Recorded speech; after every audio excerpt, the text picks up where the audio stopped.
then the policy establishes what can and can't.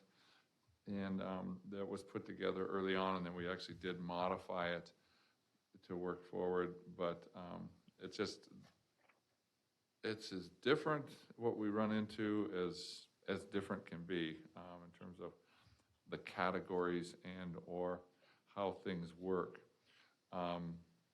When you talk plants and decorations, like there's one that we had pictures when we originally entered into this at the last meeting, and those folks have come and got their stuff and took it home for the winter. And so, and that was the folks with the wagon and the chair, and it was a pretty nice display, which long-term makes us nervous. But if they're taking it and removing it, we can kind of get an idea on the, but on the flip side, you can see some stuff where, in the pictures where it's just kind of been put and then it stays and becomes sometimes dilapidated, sometimes fall over and work there. This year was a pretty mellow year in terms of how much stuff was there, but we still run into, what we ultimately run into is we're trying to find a happy ground for minimizing those decorations, or at least having a conformity, so that we're not, when we go to weed eat all the 200-300 spaces, 400 spaces down the road, it's not like dusting the house where you have to pick up every knick-knack, dust it, and put it back on the shelf, and then do that stuff. So we're trying to steer away from that when we go to maintain, because we can't really, for instance, on picture number 7, we got the 7, then we got the headstones, but then we got the 4 flowers in front. So technically, in order to effectively make that look good, we're going to have to lift those, weed eat, then put them back. The same thing kind of holds true on number 8, where we have all the little small stones in terms of that, where now we can whip a weed eater across the top, but now we have tufts of grass to where if we don't lift up every one of those stones, move them, and then put them back, then we have problems. Staying on picture number 8, you see the ones on the headstone itself pose no problems. That's not the stuff that is going to cause us extra challenges and extra labor, which we're at a fairly new stage of the park. But once it gets full size and gets, say, 60 or 50% or even 40%, we could possibly have another 4 or 5 hours per mowing just in working around various kinds of decorations. If we go back to like picture number 1, obviously that's a temporary thing. It's fallen over. That would be removed. Number 2, next to the flat stone, that is something we would envision removing. Down at number 6, these hooks, I'm not sure, and that's what I really need some guidance on, are these hooks that I'm not sure from where they come, but they're fairly common. They pop up a lot in the veterans section as well as other places. And again, we run into situations where now when we got these hooks, you hit one of those with the weed eater, and we all know that wraps the weed eater and then gets rid of it. So just trying to get some input on what people think, and if you can apply your mind when you look at it. We do a spring cleaning after the winter that we usually get some buildup there, but kind of look at it from I have to mow this standpoint and figure out what type of stuff we may want to pinpoint, and whether or not, if we specifically reference anything like those, that we do so if we need to change the regulation and the policy.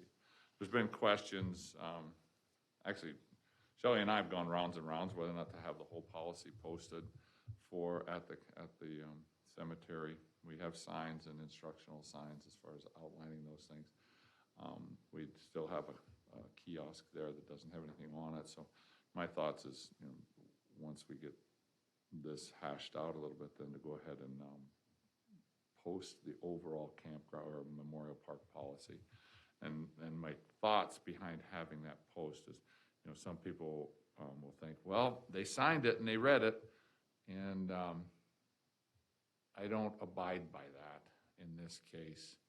If I was signing a contract for ice user or a pavilion use or something like that, I'd be on board and say, you signed it, they signed it, that's the deal. But memorial parks are different.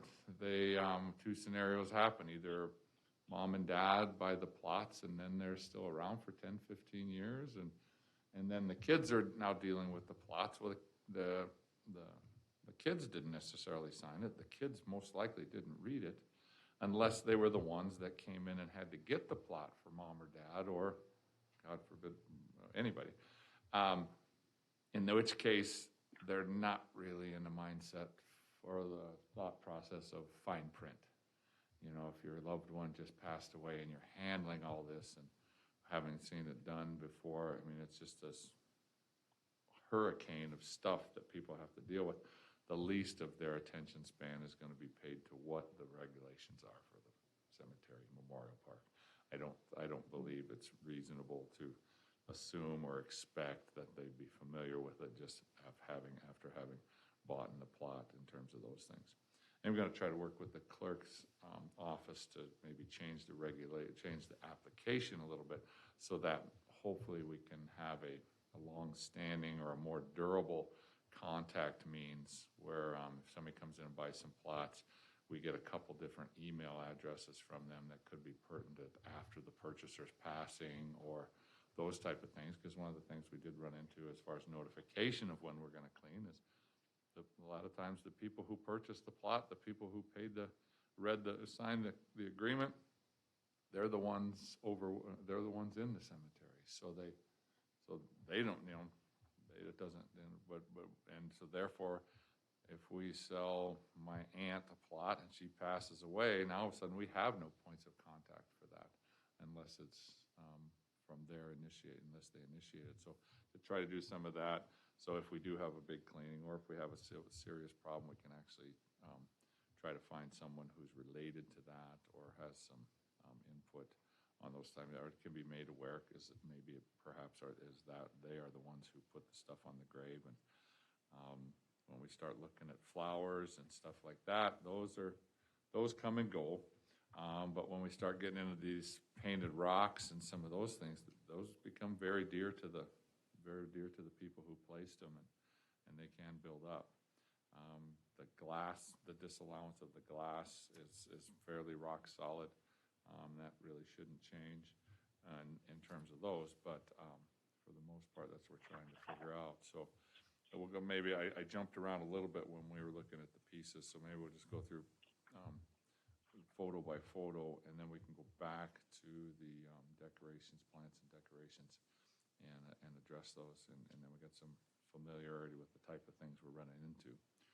You can see on number 1, we've got the Little American flag, which are very popular in the veteran section as well. But then you see with the planter, now this one's fallen over, does have plastic flowers, so it doesn't wilt or anything, but between the flag and the placement of the flowers, we end up with some stuff that probably needs to go away so it doesn't cost too much money. I would envision if a grave has a little small flag like this, I'd say we reach down, lift it up, and stab those back in because it's the least we can do for our veterans, especially in terms of those. Number 2 is a plastic vase stack that was stabbed in and now in perpetuity until that falls apart. We have to either pull it out and replace it every time we weed eat and trim around that, or before we drive over it and those type of things. Number 3 is a similar scenario where you have the plants next to the stones in terms of that. Number 4, you've got a collection of both a vase and a couple stones. The stones, we could have some diagrams. Please put your stones on the headstones. The other stuff will be removed. Number 5 down here, actually those 2 graves, except for the pink and yellow flowers, actually work. I put that in there because it kind of works because everything, the majority of what they've placed here is on the ledge or the foundation for the headstone. Number 6 presents some challenges in that the little mosaic tile, circle, concrete tiles with the things were put in there, and those were actually inserted into the ground. And those don't pose really any problem until you get over to the hook thing. There possibly could be some reference where we run into these things like that with these particular hooks. It could be, we could establish within the policy that those need to be adjacent to touching the headstone so that they could be trimmed around without wrapping up the string and moving forward. And that could be possible even whether it's a raised or a surface, a flat mount. Number 7, I kind of alluded to before, where we have these have been here for 2-3 years and we haven't pulled them out. But you can see the yellow one's fallen over, the red one's fallen over, the blue one on the left is fine, but this is one of those deals where whether or not we collect something like that and put them in the bin next to the storage building where people can retrieve them if they need to, or whether we set them on the gravestone or something like that, it would kind of be our intent to work with that. Shifting over to 8, we talked about that a little bit ago with the rocks in front.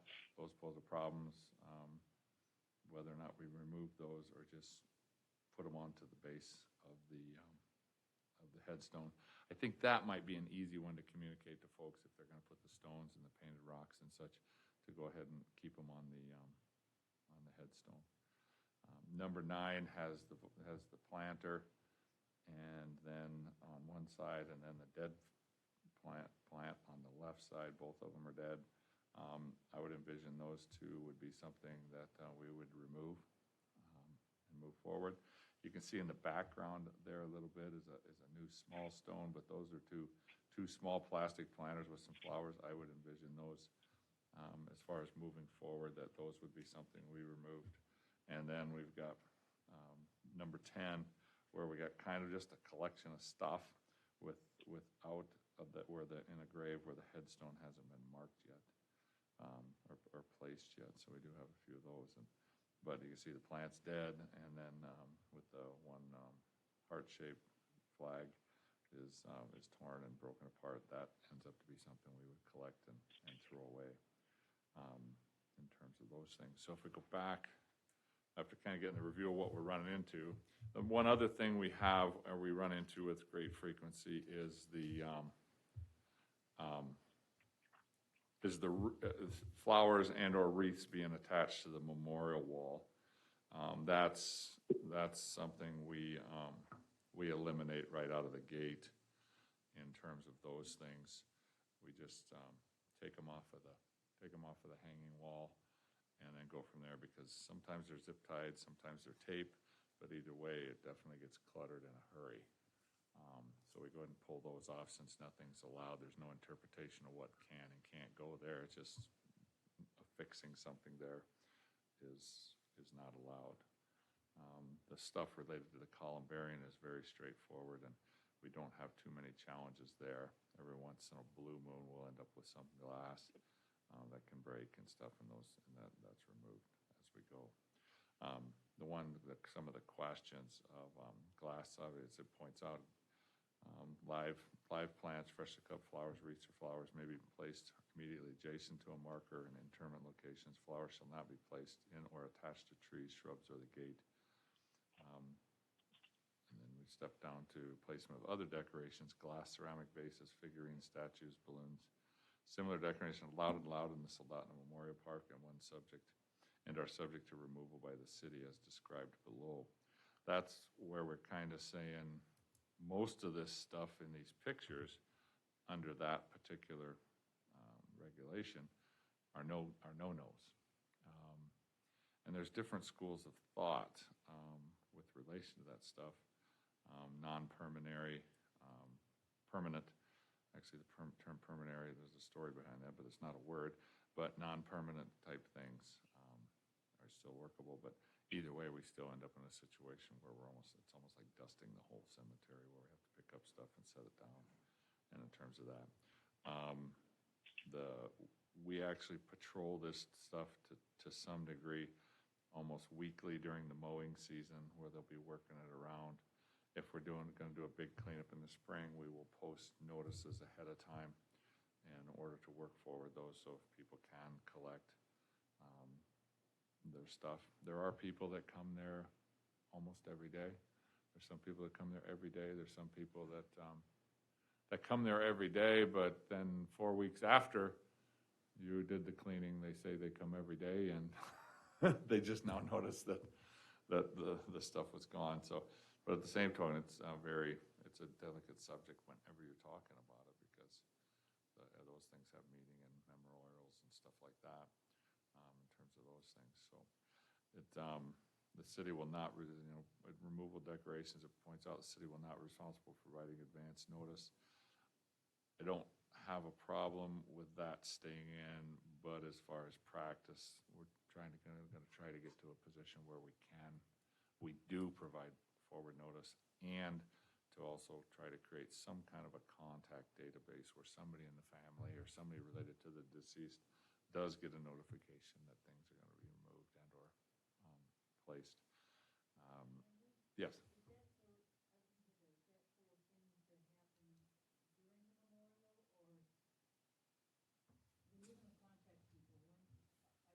My contact point moving forward would be to, so say they buy you a headstone, or you buy your headstone tomorrow, or you buy your plot tomorrow, and then 15 years goes by and you pass. Well, all the information on the application is you or Bruce. And so therefore we don't have Caitlin's or anybody else's contact. And when we ran into that when working with Shelley, I said, can you send out an email or something? She goes, all the contacts, a lot of the contacts are living there. So to try to create some kind of database moving forward so that, Caitlin or brother's on there, or my daughter's on there instead of just me, and those type of things, so that we can have a blip and say cemetery, folks, and we can blast out an email to those folks. At least they have something that we can go.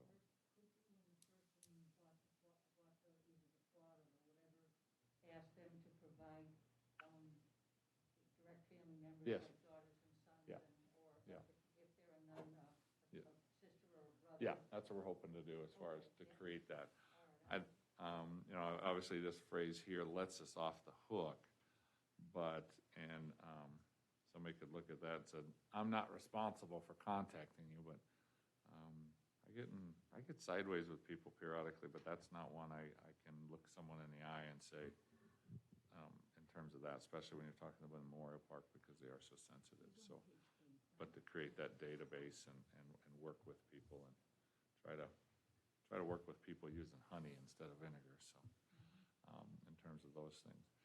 City assumes no responsibility for return of items placed on interment location. Items disposed of by the city will not be recoverable.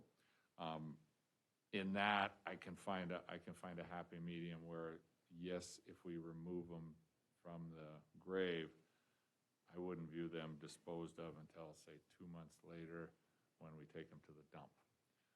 So that we do have a location by the storage building where people can go to get it. After we did the cleanup, the one that Paul probably remembers, where people weren't happy, we had some people call and they were looking for some vases and stuff they had put there, but we hadn't removed them. Somebody had helped themselves to them. One was gone, but not the other, which in that case told me that obviously we had not done that because there was only one. So that happens. People will, I don't know who grabs stuff from a cemetery. Maybe they're related to the folks who steal flowers from the Pioneer Garden, but it still happens. So that establishes that we'll do our best.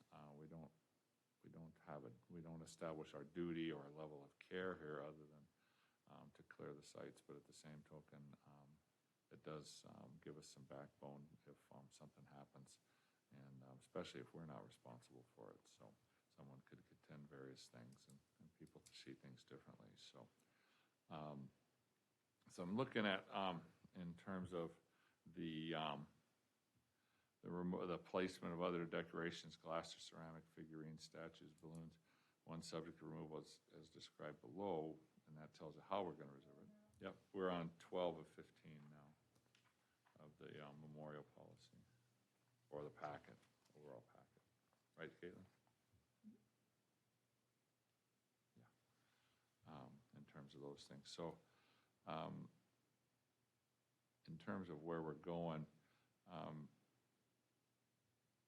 I was gonna work up some language to address the stones and the hooks,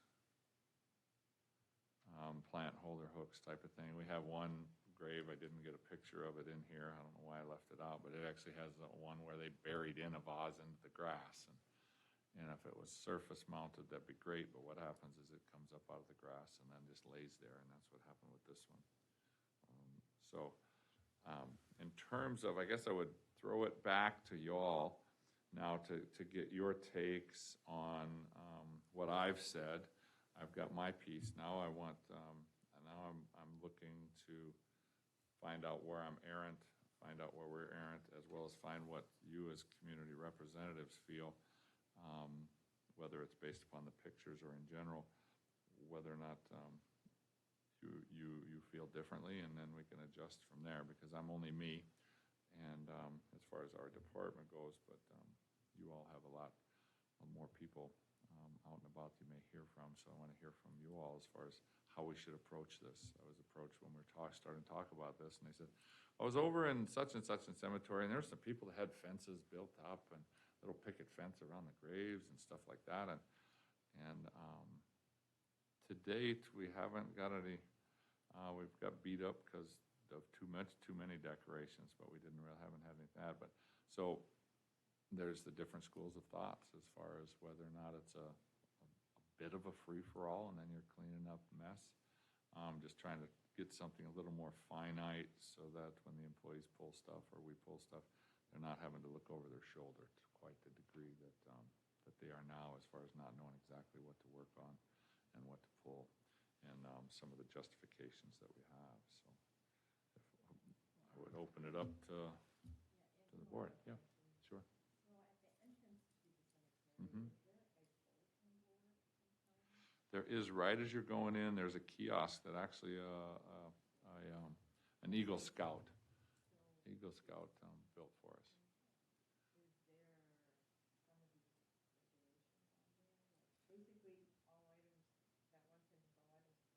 Yeah. Yeah. There's some signage and language on various individual signs that Shelley and Scotty and I worked and put together in terms of that stuff.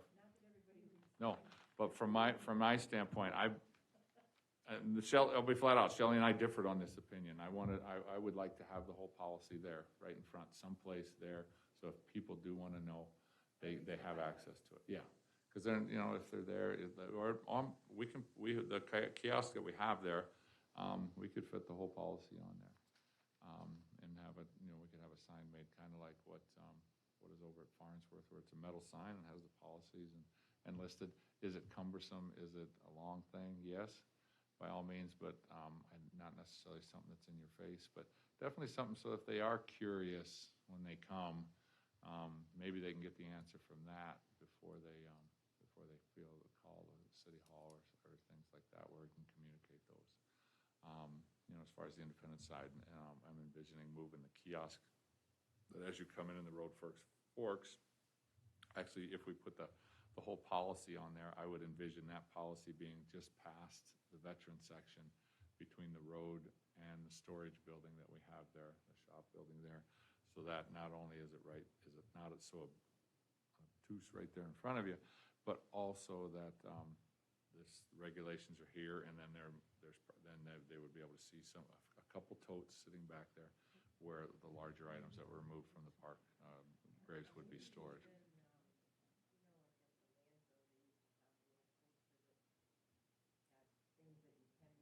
Yeah. Yeah. Well, we could. Well, I would envision. Yeah, I would envision. And I looked at this, and even in here, the first time when I brought pictures, last time we just had the pictures, whereas this time I went through and blocked out the names and such. What I would envision, I like that idea. I've thought about that idea. I would envision I would go get pictures of graves from Tuscaloosa, Alabama, or someplace like that, and then white them out so nobody had any personal attachment that would see it. So that this type of stuff causes us problems. These will be removed immediately, and those type of scenarios, and kind of work from there, so that Grandma Janet's grave isn't the one that's called out in her hometown. That's who, yeah, I don't want anything to do with that. So Andrew, I have a question, and I don't know, we're supposed to be using the microphones because it's being Ye- recorded or not? Well, Annette's online, so that helps her hear it. I would appreciate it. Thank you very much. Denise, you brought that up at the last meeting. It's in the minutes, and I think it would be really a good idea to have some type of a kiosk there that people could actually see what can be put on there and what cannot be put on there, when it's removed, if the person doesn't remove it, and so forth. And I think it would also, if the group wants to do that, that way people have a clear idea of what is acceptable, what the term limit is, or not the term limit, but the term period, and whether or not that can stay or not stay. It's really hard to say, you can put your rocks on here, but you can't put your kid's teddy bear. And so that, to me, I mean, I guess I shouldn't use a child. You can't put, a favorite vase of your mother's or your daughter's or whatever. And so if we clearly state that, then people clearly know what the expectations are. And I wonder if that is, I mean, I assume it's also handed out to the person when they buy the plot. And so if they have that then, and people can see that it's on our recommendations or our regulations or whatever you want to call them, then it seems like that would be a clear avenue for people to have the most information in front of them. That's my first thought. And then my other thought is that it would actually help in the maintenance of everything, because when people go to cut the lawns and when people go to make it look really pleasant, then the people who are doing the maintenance don't have to take everything and set it aside and then go ahead and move it back. It would cut in the workload that the individuals had who were working in there. So those are two thoughts I have. I have some others, but for right now, those are the two I have. Can I say something? Yes, Annette. I can't see anything. I don't know. I love the idea of the kiosk with very clear communication.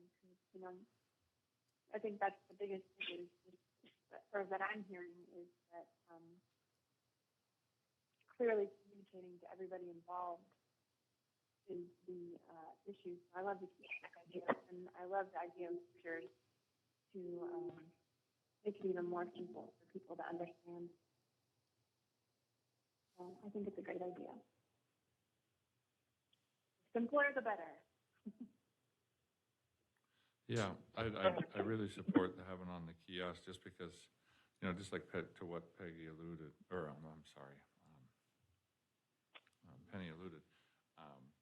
They get the paperwork, but it might not be the same person who handles the burial, or if they're there at the moment, unexpected death, then they're not going to read the fine print. So they're unaware, but if it is there, maybe they'll, as they're wandering through, check out what's going on with the park and sometimes read the regulations. We do find lots of people do stop and read when they've got time on their hands, the signs we have out in terms of they have some information, and with even some of the contact information, if there's something there that could be pertinent to it to grab their eye right off the bat, and rather than the don'ts, it has the whole little bit more information, maybe even a little bit of history as far as built, a little bit of history blip, and then that can then lead them towards some of the policies to use the history of the parks, when it was built and those type of things, and then that becomes the lead in, or the item that draws the people in to start reading, and then maybe they end up with some of the regulations, since they have someone there who's important to them. Then at least there's it's just not, because people aren't going to stop necessarily read the regulations, but they may stop to read a little bit about the history, and then that's the trigger to lure them in. And Drew, isn't there I'm trying to remember now, by the columbarium, a sign posted there that has the rules and regulations on it? Oh, yeah. Are there any more of those posted along? Yeah, the- there's a couple of them. There's one there, and then there's another one over towards the Memorial Walk, and in those type of things.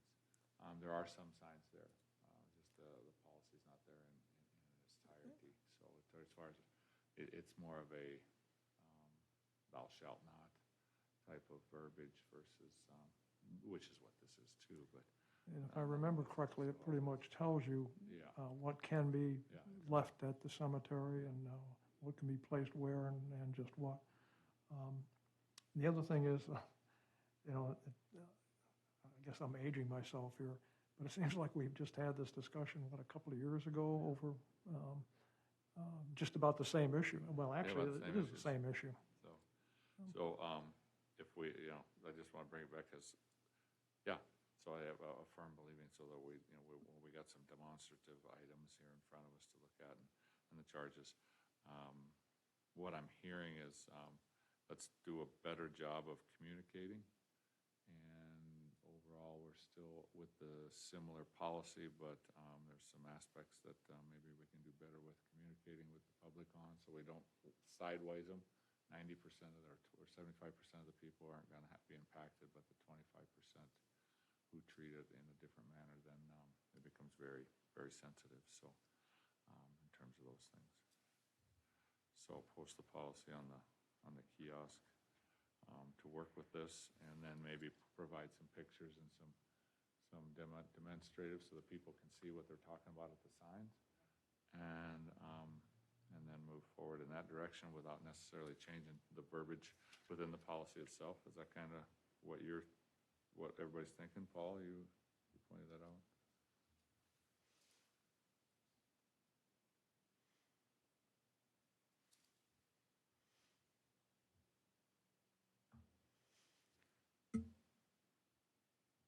I'd be in favor of that. I think that really what we're talking about are issues from page 12 on. Right. And so if those were clearly stated, perhaps listed, Okay. it would be really important. And maybe on the application, if at all possible, I know you can't address everything, but with some pictures of what is appropriate, that would help the people who saw that nothing or very little was on that. So, and then, because you do address trees, you address maintenance, the plants. A dead plant 7 or 8 months later looks like nobody cares, including the city. Right. And so that's a beautiful location, and that is really peaceful for families. So if they get to go there and I don't know, it's really a hard place to be in, because I can see where a rock or some tiny memento would be really pleasant to see on your grave. I've also been to graveyards where there is nothing on anything, and that is extremely peaceful too. When I go to visit my parents, or actually there's a graveyard in Cambridge, Mass, where people go there to walk, it's so beautiful. And I see people, I walk in the graveyard, and not all the time, but when I want to take a walk and it's just some peace that I need, or maybe somebody that I know who's interred there, it's very peaceful to see it looking beautiful. So if we clearly articulate, I would be really happy with that, because when I looked on some of these, at some of these pictures, excuse me, how do I say this? I wasn't as appreciative of some of the things that were there. It almost was too much. But everybody's different, and so how do we accommodate differences without stepping on people's feelings? I mean, that's a real touchy thing. Yeah, I agree, Penny, and I think if we're going to do pictures of examples, they should maybe be more positive than, what's not allowed, but what is allowed. Right. That would Yeah, help. we can do a combination. Yeah. This, where you have the rocks all in the grass, there could be one next to it with the rocks on the, or the vases, or the on 9, the vase could be sitting up on there. And there definitely is that question with the organic base versus not inorganic base when you start talking teddy bears and stuff like that that look like out of a Stephen King movie after about 5 years of laying on the headstone. And to the average person, and even though that person who placed it there, even if it's ragtag, could possibly still mean something. So that's where we get into that delicacy of interpretation and some of those things. The one arrangement we looked at last meeting and then stuff has been removed. Those are people that come in, they maintain it, they water their baskets, they do everything, where it's, as opposed to the other one we had a picture of where it's a nice hanging basket, it's got the decent rebar hanger, but it's dead. And it was, stuff was still growing during that time versus other plants. So try to get the dead flowers are gone immediately, and then in terms of those things. So we can put a collection of that together. Please do this instead of this, and those, and a little bit of an explanation. Try to keep it.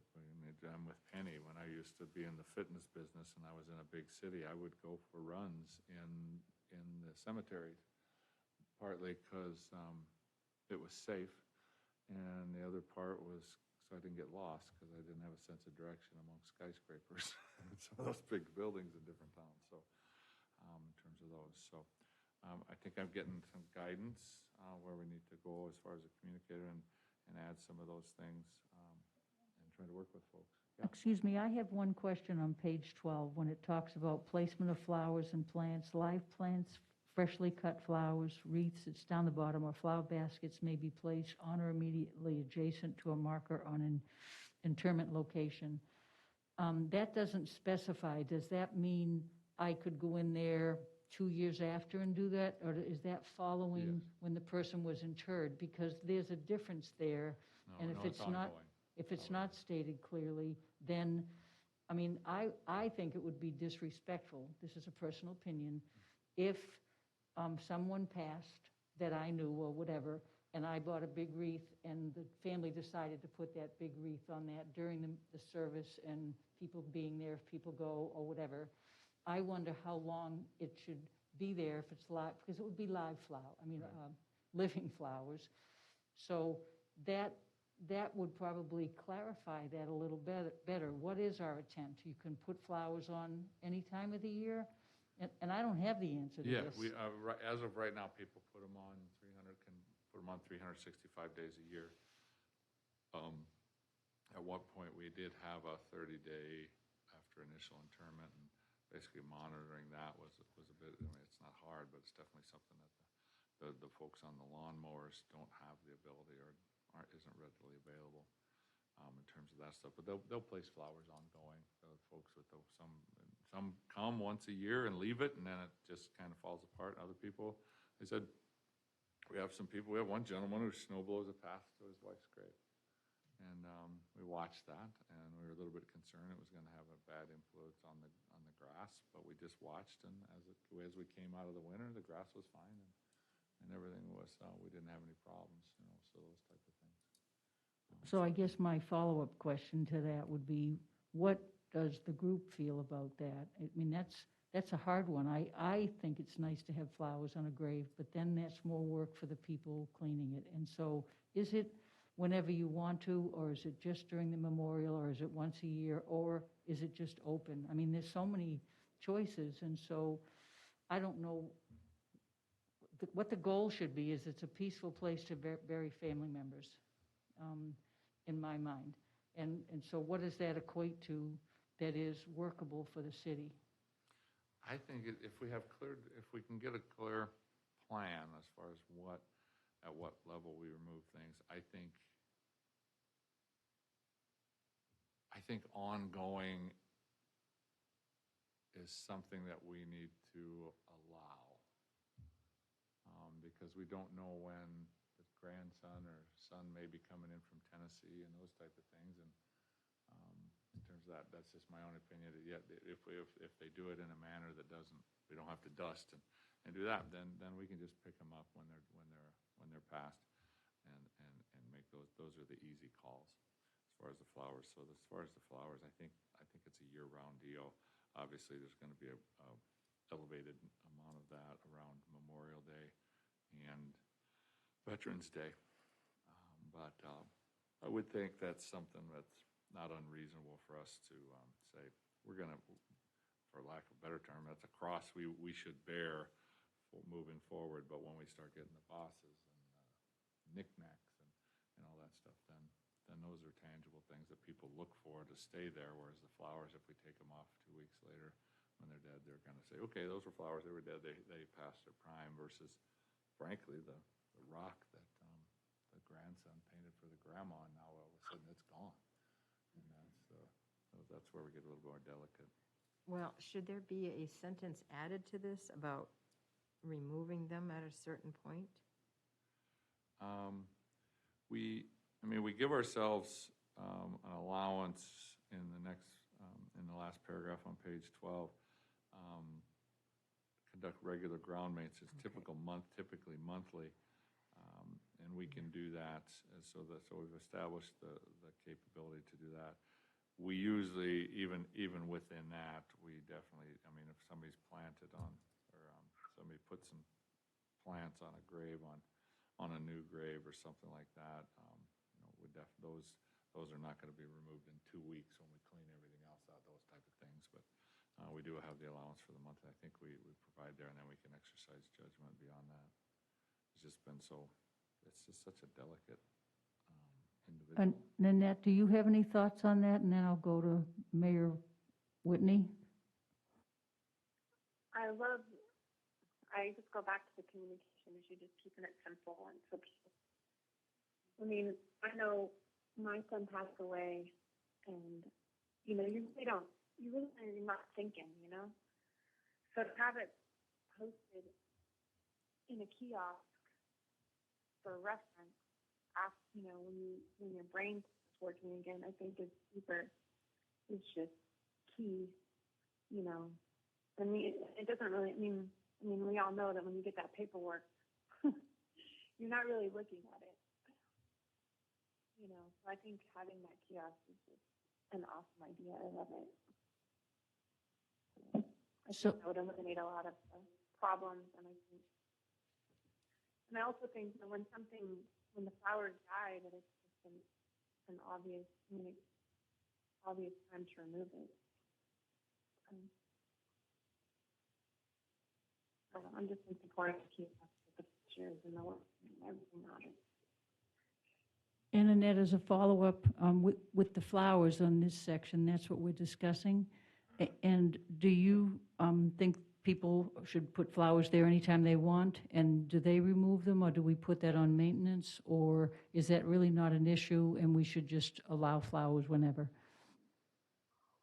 I think flowers should probably be allowed whenever, because like Andrew said, you never know who's coming in from Tennessee, and when. And I think they should be allowed at any time, but at the same time, when they're dead, they should obviously be picked up. But then, of course, you have the issue of if you're mowing and the flowers just got put there, so yeah, there's an issue. But I think once they're dead, they should be removed, whether it's by the family or by maintenance. Which, how long do flowers last when they're put there? A week? Depends on whether you get them from Safeway, Freddy's, or the flower shop. Yeah, they're not going to last long. I think I got a plan from what you've all said so far. But Mayor, I'm sorry, Penny. I'm sorry. I'm just trying to remember back, when was it, a couple of years ago when we had the same discussion. And I think it was pretty much, at least I walked away from that with the thought that it was going to be enforced, and things would be removed after a certain period of time. And if they became a real problem, then maybe contact some of the family that might have been there. But sometimes it's not necessarily a family member who puts something down on that grave. It could be a friend, a relative visiting from somewhere else who doesn't know what the rules are. putting the information up in that, by the entryway, probably a good idea. Putting examples of what is okay and what is not okay is a good idea. But knowing human nature, most people are going to drive right past it. If we post a couple of more of those in different areas in there, maybe you'd get a little bit more response.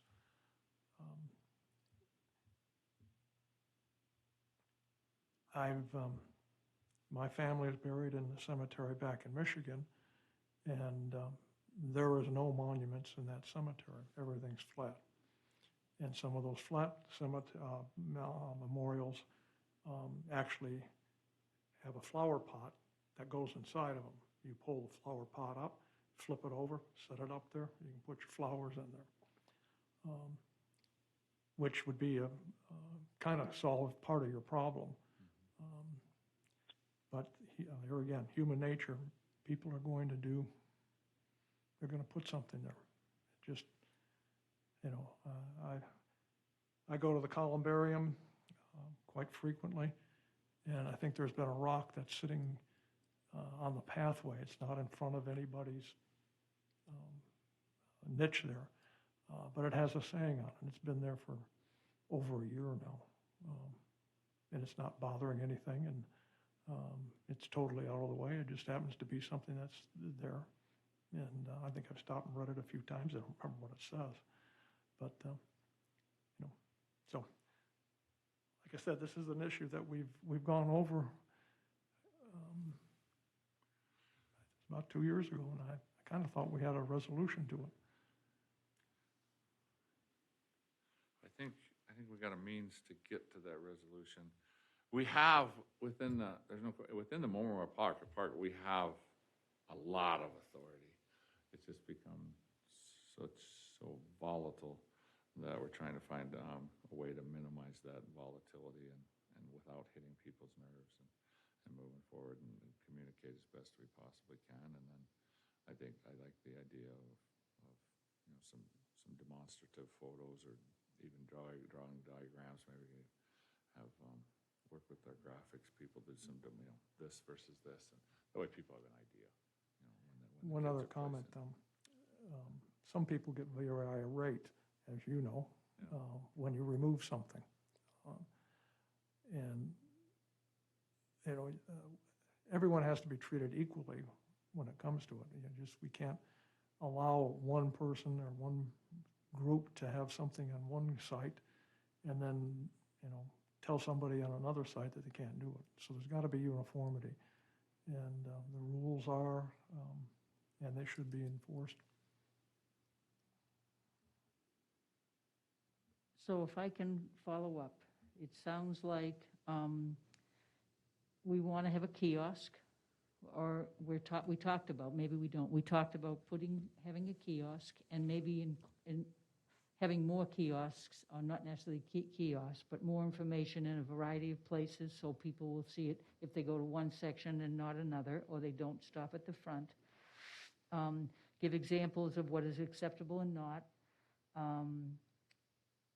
We could put it on the application. We can remove it if need be, if we have to, or if the flowers are dead. We could request that people remove their own flowers. Whether they do or not, we can still request. After a certain period of time.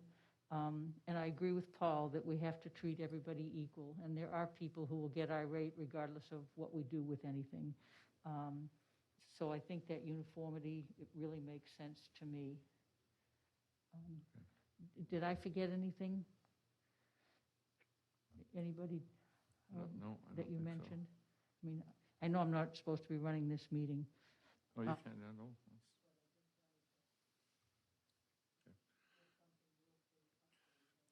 We kind of got a trigger or something that triggered a thought when placement of other decorations. Denise asked if we could add a sentence there a bit ago.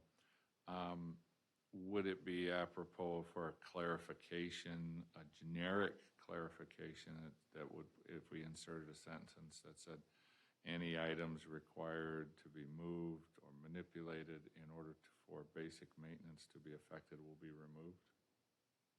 That establishes, as far as what we were talking about, as far as the labor, in terms of dusting and that type of thing, is that something that could be a definition that would help, you think, or?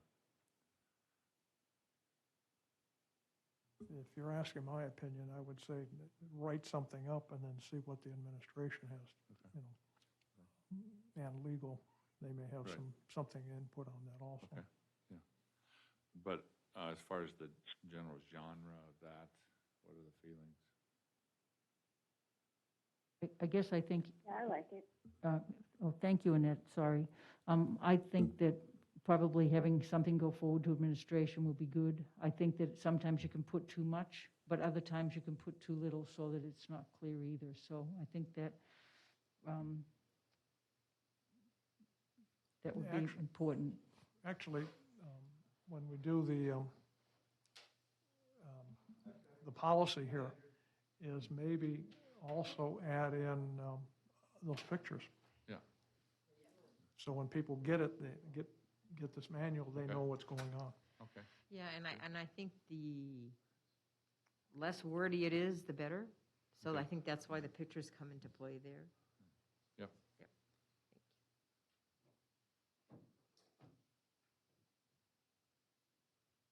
Okay. Almost like a little appendix to the policy that, yeah, so that they have those in their hands. Okay.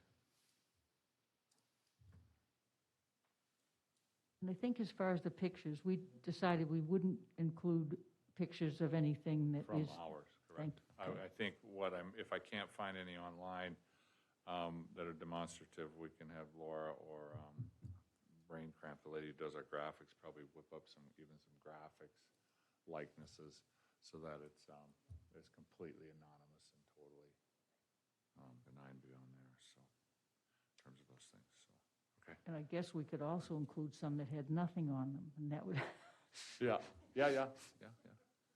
Perfect. Better, best, or please no, in terms of that stuff, so, okay. Thanks, Paul.